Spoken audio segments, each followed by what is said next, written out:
Democrat candidate Alexandria Ocasio Cortez, in the hours after Brett Kavanaugh was confirmed to the Supreme Court, tweeted support for abolishing the Electoral College to prevent more Kavanaughs. Ocasio Cortez tweeting, quote, "It is well past time we eliminate the Electoral College, a shadow of slavery's power on America today that undermines our nation as a democratic republic."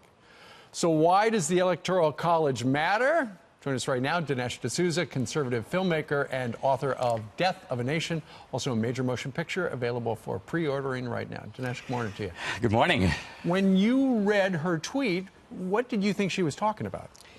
Well, first of all, I think she's confusing the Electoral College with the 3/5 clause. The 3/5 clause was about slavery, and it had to do with an argument between the North and the South over representation. Ironically, the North, which was the anti-slavery side, wanted blacks to count for zero because they wanted to reduce the representative power of the slave states. The South wanted blacks to count for a full person. So the 3/5 clause, which is usually presented to show that the founders didn't consider blacks to be fully human, doesn't actually show that at all.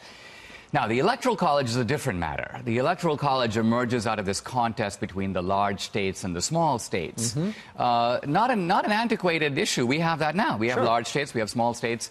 And if we had a system that gave power only to the large states, the small states would essentially be unrepresented. Absolutely. So the whole point of having, remember, the core of our founding is the consent of the governed. So to create a union, the founders needed the consent of the large states and the small states. The Electoral College is part of that arithmetic. Sure. But you know, Dinesh, the Electoral College has become a talking point for the left because, look at Donald Trump. He won the Electoral College but lost the popular vote. Same thing with George Bush. So we've heard this for a while.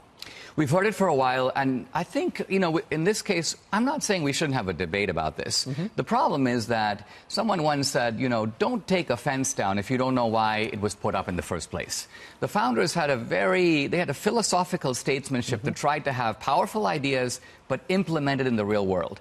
And the problem is today we don't understand. Our schools don't do a good job teaching the principles of the founding, so you can't have an intelligent debate about the founding, so you have this kind of fanaticism. So you're blaming her education? I'm blaming her professors, and I'm blaming her. All right. Dinesh D'Souza joining us live. Thank you, sir. My pleasure. With a history lesson.